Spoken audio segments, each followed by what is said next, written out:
Disclaimer: this content is only for mature audiences. Viewer discretion is advised. It started like any other quiet evening. The house was calm, the lights dimmed low, and I had finally wrapped up a long, draining day. I wasn't expecting anything out of the ordinary, just a night to myself, some peace, and hopefully some sleep. But what happened in my room that night changed everything. I didn't sleep a wink, not because I couldn't, but because I didn't know how to after what my stepson did. I've known him for a couple of years now. We were never that close in the beginning. He kept to himself, polite but distant. But something shifted over time. Little things. The way he lingered when we passed each other in the hallway.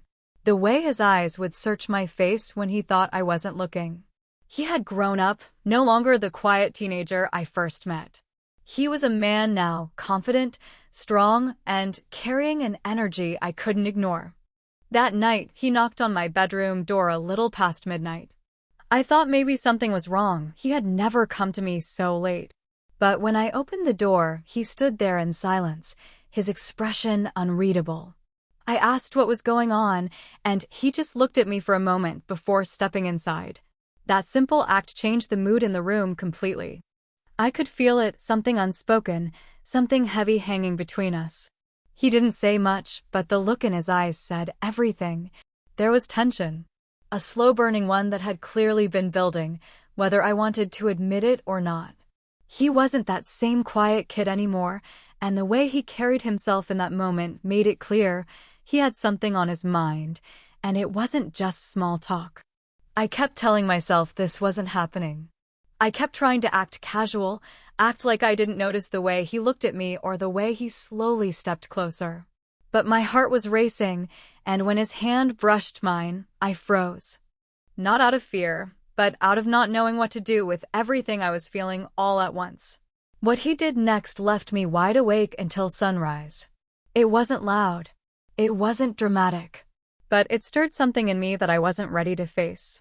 And now, I can't stop replaying that night over and over. But here's the thing, I'm not going to tell you everything. Not yet. Because the real story starts with what happened after he left my room. And trust me, you'll want to hear that part too. I didn't say anything as he left the room that morning. I just sat there in silence, staring at the door after it clicked shut behind him. The house was still, but my mind wasn't. I could still feel the warmth of his presence in the air, still hear the low tone of his voice, still see the way his eyes locked onto mine before he finally walked out. I barely noticed the sun rising outside. I was too caught up in everything I didn't understand, everything I wasn't ready to admit. The truth is, I should have seen this coming. Over the last few months, things had changed between us, even if we didn't talk about it. He started spending more time around the house, more time around me. He'd linger longer in the kitchen when I was cooking, offer to help even when I didn't need it.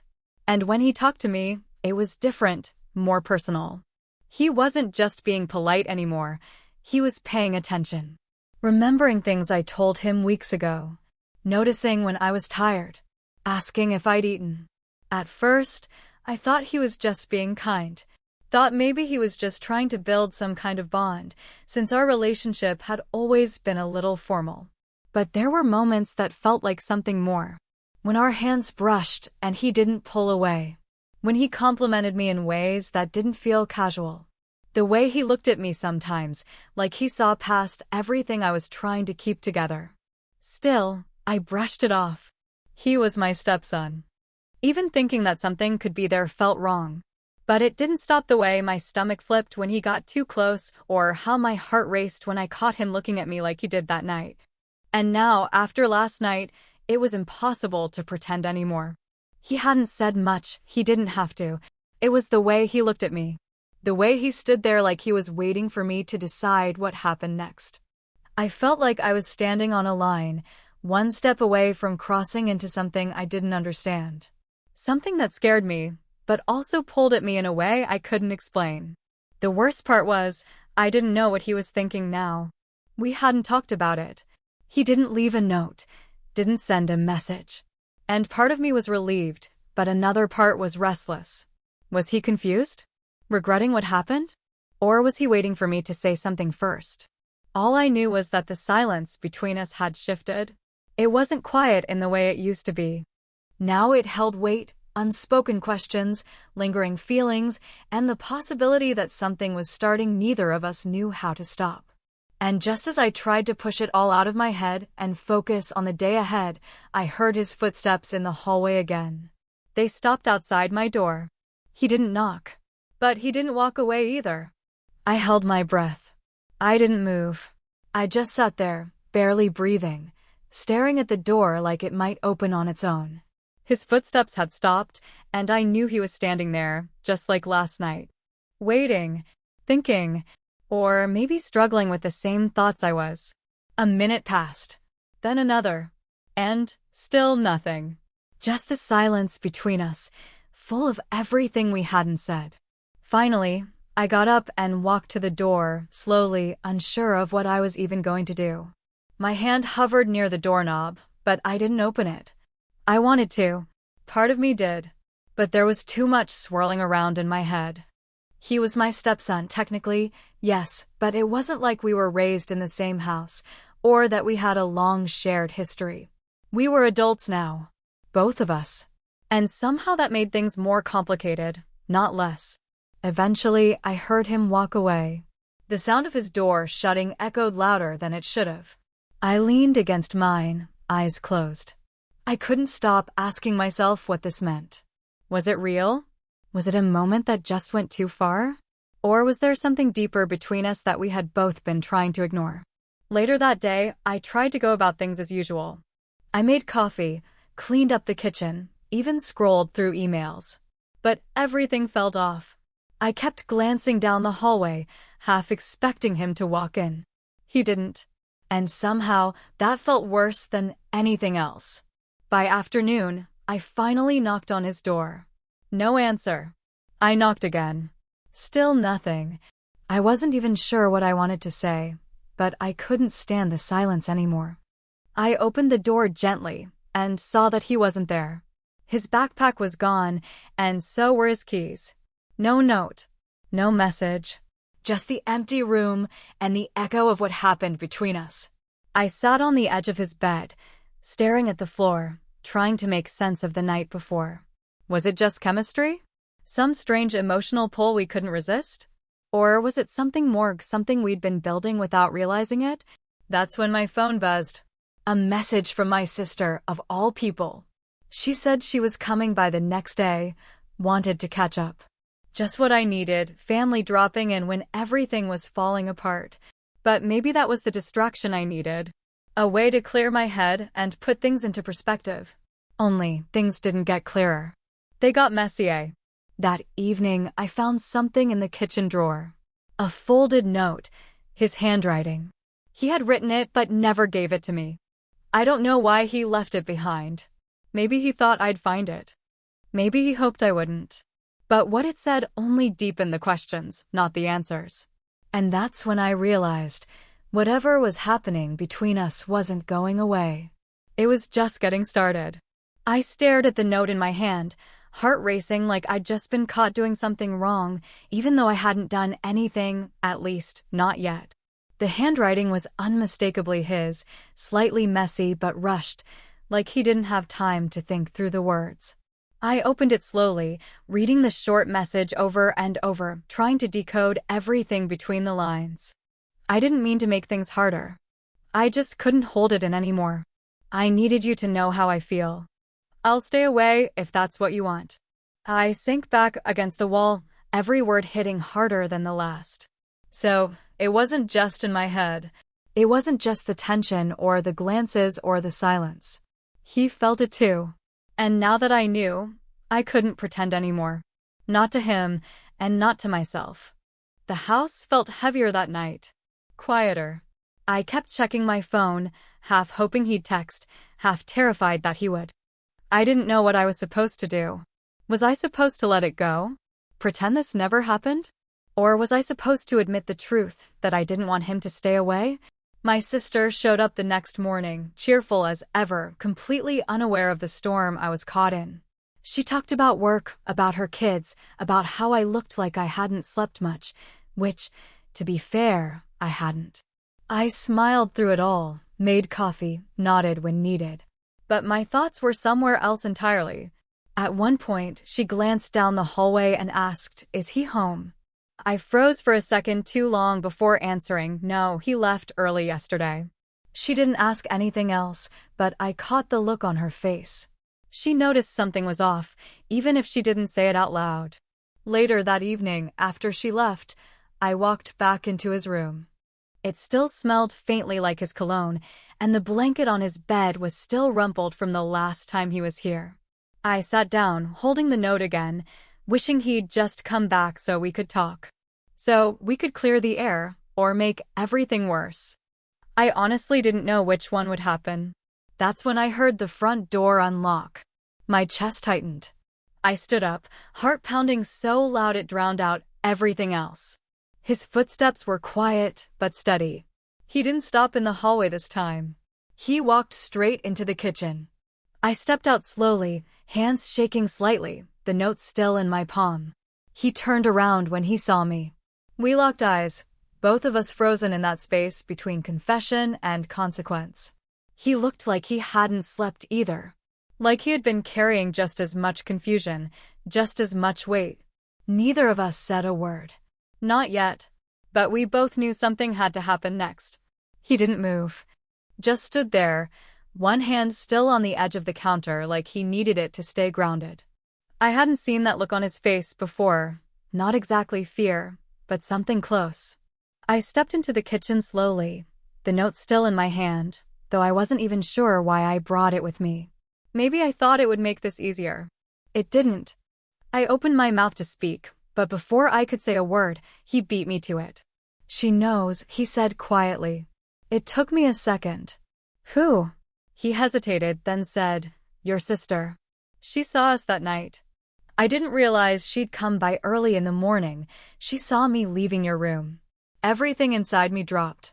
My stomach twisted as I replayed that morning, the door closing, the way my sister had looked at me, the questions she didn't ask. I thought she'd just sensed something. But she knew. "She didn't say anything to me," I said, barely above a whisper. "She texted me yesterday. Said I should be careful. That I was making a mistake. That I'd ruin things for you if I kept going." He looked down, then added, "I told her I already had." My breath caught. There it was, the crack widening. It wasn't just about what happened between us now. Someone else was involved. Someone who could change everything with a few words. I leaned against the counter, suddenly cold all over. What does she plan to do? He shook his head. "I don't know." But she didn't sound like she was just giving me advice. It felt like a warning. The silence between us thickened. Every minute we hadn't talked had been dangerous. Now every second mattered. I stared at the note again, but it felt like it belonged to a different moment. A softer one. One that didn't involve threats or secrets slipping out of control. Then he said something that caught me completely off guard. "I've been thinking about leaving." I looked up, startled. "What do you mean leaving where?" "The house. Moving out. Getting space, so this doesn't get worse. For either of us." It was like a switch flipped. For all the confusion and guilt and second-guessing, the idea of him not being under the same roof suddenly felt unbearable. Too final. Too empty. But I couldn't say that. I couldn't say any of it. So instead, I asked, "Is that what you want?" He didn't answer. Just looked at me like he was waiting for permission to stay or a reason to go. And before either of us could say what needed to be said, my phone buzzed again. It was a message. From my sister. "We need to talk. Alone. Tonight." I stared at the message from my sister, my thumb hovering over the screen. "We need to talk. Alone. Tonight." The words echoed louder in my mind than anything either of us had said in the kitchen. I looked up at him. He was watching me, waiting for a reaction. I didn't have one, not right away. Just a deep sense that something was about to break open. "I'll go," he said quietly. "Give you space to talk." "No," I said, more quickly than I meant to. "Stay." He nodded, but his eyes said everything. He was nervous. So was I. The weight of the night was growing with every passing minute. I could feel the pressure building in my chest. This story we'd been holding on to was about to hit its turning point, whether we were ready or not. When my sister arrived, she didn't waste time. She walked in like she owned the truth and was ready to use it. I met her in the living room. He stayed in the kitchen, close enough to hear but far enough to stay out of the line of fire. She crossed her arms. "You think I don't see what's going on?" "I don't know what you think you saw," I said. "I saw enough," she snapped. "He came out of your room, barefoot, in the same clothes from the night before. Don't play dumb with me." I didn't say anything. What could I say that would make sense? "I'm not judging you," she said, softer now. "But this isn't just about you. This could hurt both of you in ways you haven't thought through." "I've thought through all of it," I said. "Every angle. Every risk. Every consequence." She stared at me. "Then you know what you have to do." I glanced toward the kitchen. He was still standing there, not even pretending not to listen. "That's the thing," I said. "I'm not sure I do." She sighed, took a few steps closer, and said something I didn't expect. "He called me this morning." That stopped me cold. "What?" "He asked me to talk to you. He didn't want to push you. He said if this, whatever this is, wasn't right for you, he'd walk away. That he'd rather disappear than be the reason you were unhappy." I turned to look at him. His eyes met mine instantly, and in that moment, I realized everything I thought I was unsure about, he wasn't. He had already made his choice. He had just been waiting for mine. My sister watched us for a second, then said, "I'll go. Just be careful with each other." She left without another word. I walked into the kitchen, the silence between us now louder than ever. "You told her you'd walk away?" I asked. He nodded. "If that's what you wanted." I stepped closer. "And if it's not?" He didn't answer. He just took my hand gently. That was the climax. The moment everything we danced around came to a head. But just as I thought the storm had passed, my phone buzzed again. This time, it wasn't from my sister. It was from someone I hadn't heard from in a year. "We need to talk about him." "I know everything." My hands trembled slightly as I read the message again. "We need to talk about him." "I know everything." It was from my ex, his father. We hadn't spoken in over a year, not since the divorce was finalized and he moved across the country. I hadn't even thought he was paying attention to anything going on here. I showed him the message. His face went pale for a second, but then he just took a deep breath and said, "You don't have to answer that."